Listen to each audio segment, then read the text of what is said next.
Hello everyone, কেমন আছো বন্ধুরা? এই ঠান্ডায় সবারই নিশ্চয়ই সর্দি কাশিতে নাজেহাল অবস্থা।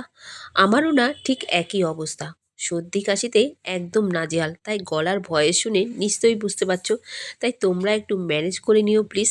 আর এই সর্দি থেকেই মুক্তি পাওয়ার জন্য এই কনকনে ঠান্ডার মধ্যে আজকে রেঁধেছিলাম একদম ঝাল ঝাল শুটকি মাছের চচ্চড়ি।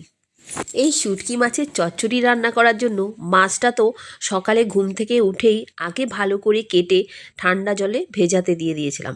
মাছটা প্রায় 2 ঘন্টার মতো ভিজিয়ে একদম নরম হয়ে গেলে গরম জল দিয়ে ভালো করে ধুয়ে নিয়েছিলাম। তারপরে আজকে শুটকি মাছটা করেছি অনেক রকম সবজি দিয়ে, আলু, মূলো, বেগুন, শিম, পেঁয়াজকলি, কাঁচা টমেটো সমস্ত সবজি দিয়ে আজকে শুটকি মাছের চচ্চড়িটা রান্না করেছিলাম। তুলনায় শক্ত সবজি, বিশেষ করে আলু আর মূলো তেলের মধ্যে পেঁয়াজ লাল লাল করে ভেজে আগেই দিয়ে দিলাম। কিছুক্ষণ নেড়ে চেড়ে ঢাকা দিয়ে দিলাম আঁচটা সিম করে। সবজিগুলো আস্তে আস্তে ভাজা হবে আর সুন্দর সেদ্ধও হয়ে যাবে। ততক্ষণ এদিকে আমি মশলাটা রেডি করব।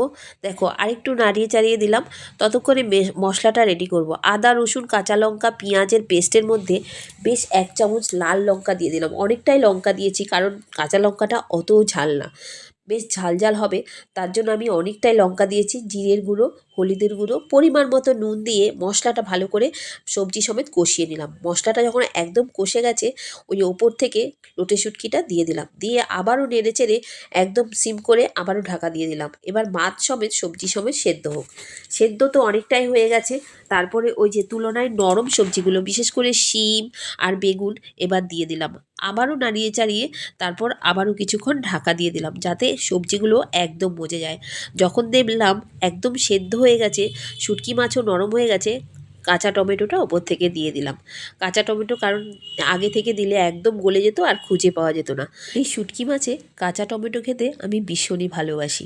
তারপর আমি পেঁয়াজকলি আনতে বলেছিলাম, সেই পেঁয়াজকলিটা আনতে একটু দেরি হয়ে গেছে। অফ ক্যামেরায় পেঁয়াজকলিটা একটু লম্বা লম্বা করে দিয়ে ওপর থেকে আবারও একটু সেদ্ধ করে নিলাম। দেখো শুটকি মাছটা দেখতে কত ভালো লাগছে।